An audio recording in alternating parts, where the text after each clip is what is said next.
my name is Nicole. I'm a member of the Sawgrass Care team. My name is Evan. And today we're going to show you how to install your bypass tray and then set your tray paper settings. All right, so with your bypass tray, you're going to get a stabilizer. This is really important for making sure like your printer's not going to shake when you're printing from the bypass tray. We'll show you how to install that on your printer. And then this is your support bar. It's going to go underneath your bypass tray. This is going to ensure that your bypass tray isn't sagging with the weight of the paper, and we'll show you how to install that as well. So Evan, could you take this little stabilizer here? Absolutely. And you're going to get a screw with that. Wonderful. You're going to need a Phillips screwdriver. You just kind of set that in there on the back. Yeah, there you go. Wonderful, thank you.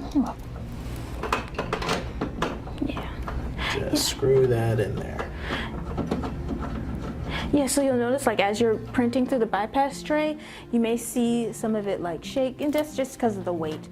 This just helps your printer stay in place on whatever surface you have it. All right, so we are installed. So what's next? So the next thing you're going to do is add your support bar.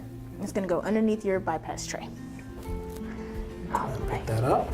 Yeah. Can you flip it for me? And flip it, absolutely. Yeah. There we go. Face it this way.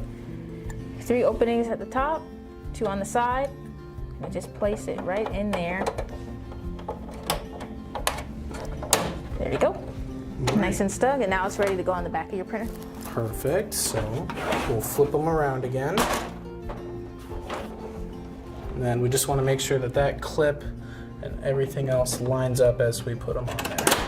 And we'll clip right in place. Yeah. And you see how the support bar is just keeping your bypass tray from sagging? So that's why it's so important to add it. All right, so now we're going to show you how to update your printer tray paper settings so you can print from your bypass tray. All right, so Evan, we have our 13 by 19 paper here. Perfect, I'll go ahead and extend the holder. Yep. We'll want to extend the top as well. Yeah. All the way out and a little flip. Yep.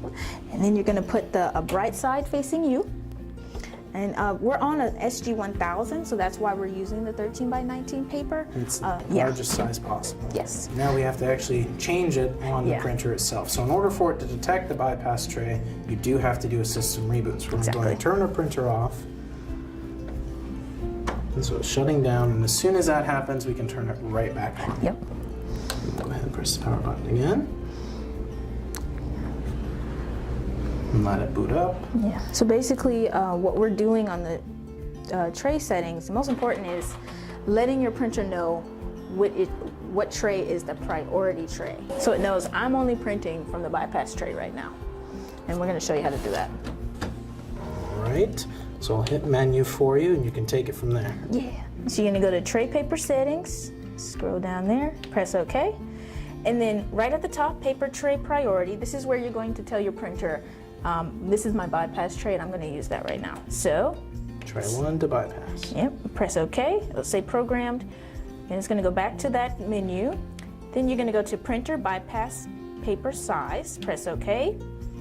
And this is where it's a little different with 13 by 19 paper. So I'm going to scroll all the way down until I get to custom size. Press OK. Now we have it programmed in here, but you would normally just use the up and down arrows to where your horizontal measurement is 12.99, okay? We round up for 13. Yeah. But like, it's close enough. And then press OK. And then your vertical measurement's gonna be there, it's gonna be 19. So you use the same up and down arrows to get to 19. And then you're gonna press OK. All right. So that's your tray size. Now you can press escape. Now your printer is ready to print for the bypass tray. And next we're going to show you how to update your printer settings on your computer. And then you'll be good to go. And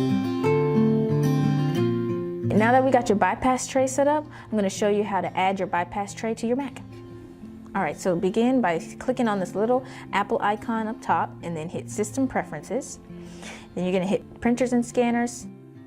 I'm going to 5 by 1000, and then I'm going to hit Options and Supplies. Then I'm going to go to the Options tab, and then just select your bypass tray unit and press OK. And that's all you got to do. So now that we have that set up, let's go ahead and send a print to our 13 by 19 paper. And I'm going to go with this little owl here. Let that load. Right, there we go. And it is a larger file, so what you want to do is go to layout and make sure I got the right printer here. There we go. So under layout, you want to change your page size to A3 plus Super B. That's your 13 by 19 paper. And that's what we have in the tray right now. And then I'm going to go to jobs, and I'm going to make this a little smaller because it is a pretty big file. Here we go. Now we're all set up, and very important, you want to change under material your source to bypass tray, okay? That's letting your printer know where it's printing from. Once that's loaded and it's all good to go, I'm gonna go ahead and hit print. There we go. Yeah, 13 by 19 paper is really good for, like, you know, your large format printing. I like to use it for my larger t-shirts. You know, you can use 13 by 19, putting multiple images on the paper, you know. It's pretty awesome paper size.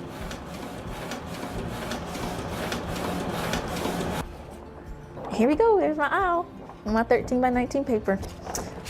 All right, guys, that's all I have for you today. If you need further technical support, please reach out to us at care.sawgrassinc.com.